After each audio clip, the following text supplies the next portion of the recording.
Curso de Esperanto para iniciantes. Vamos para a aula 3.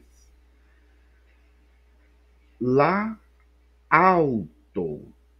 La auto. O carro. Como se pronuncia? La auto. Como se escreve em Esperanto? La auto. Próxima frase. No Esperanto, o adjetivo sempre vem primeiro do que o substantivo. Em português é ao contrário. Vamos para a seguinte frase, onde tem esse exemplo. Rapida auto, ou seja, rápido carro, na tradução literal.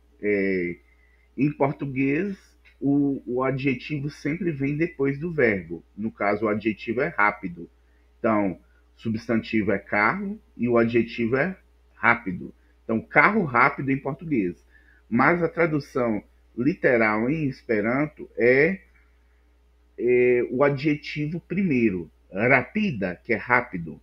E auto, que é o substantivo, logo em seguida. Rapida auto, ou seja, carro rápido. Rapida auto. Rapida auto. Me chatas. Eu gosto de alguma coisa. Me chatas. Me chatas. Me chatas. Próxima frase. Nessa próxima frase, nós temos o famoso acusativo em Esperanto. Em algumas línguas, como o alemão, nós temos esse tipo de caso, que é o acusativo. Em português, vai ser a primeira vez que nós vamos estar vendo aqui agora. Como saber quando eu devo colocar uma frase com acusativo? É simples. Existe o verbo ser, estar, que no caso aqui é o este, que é o verbo ser e estar, como me estas, que é eu sou, eu estou, e os outros verbos, como o chatas, que é um verbo. Chatas vem do verbo chate, que é gostar de. E nesse caso aqui no exemplo, na frase, está me chatas, eu gosto de alguma coisa. Me chatas, eu gosto de alguma coisa. E nesse caso, eu gosto de carro. A diferença. Carro em Esperanto é auto.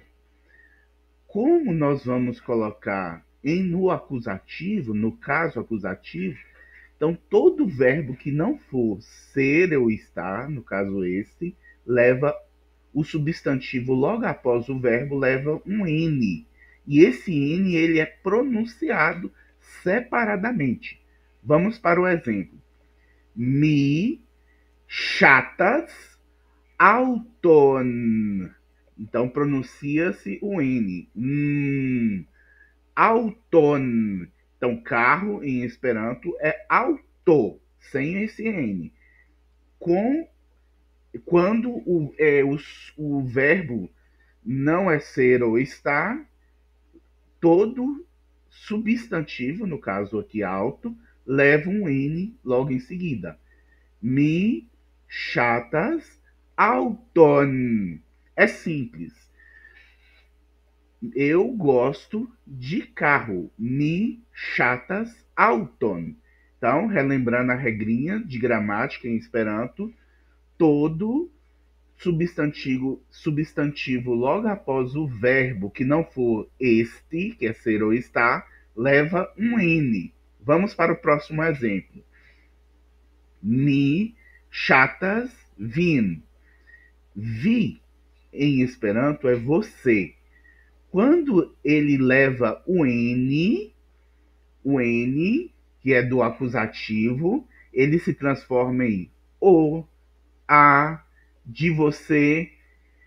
Então, no caso aqui, o exemplo é eu gosto ou eu gosto, mas em português a gente não fala assim, eu gosto ou eu gosto. A gente fala eu gosto de você. A tradução literal é eu gosto ou eu gosto-a, mas em português, para ficar bem claro, a outra tradução bem clara seria de você. Então, eu gosto de você.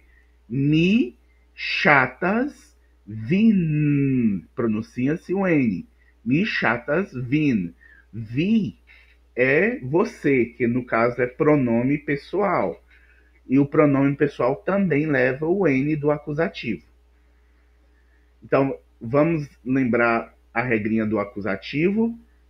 Sempre todo substantivo ou pronome pessoal logo após qualquer verbo, outros verbos aqui em cima, que não seja este, que é o verbo ser estar, leva o acusativo, que é um N. É simples, é só acrescentar um N no final de um substantivo logo após um verbo ou de um pronome pessoal logo após o verbo, que no caso aqui é chatas. Não é este, que é o verbo ser e estar. Porque se fosse o este, não levaria o N. Outro exemplo aqui, me amas vin. Me amas vin. Me amas, amas sempre o A forte, que é a penúltima sílaba. Me amas vin. Eu amo, ou eu amo-a. Ou a tradução literal, eu amo-te, ou eu te amo. Né? Então, esses foram os exemplos simples do acusativo que nós começamos a introduzir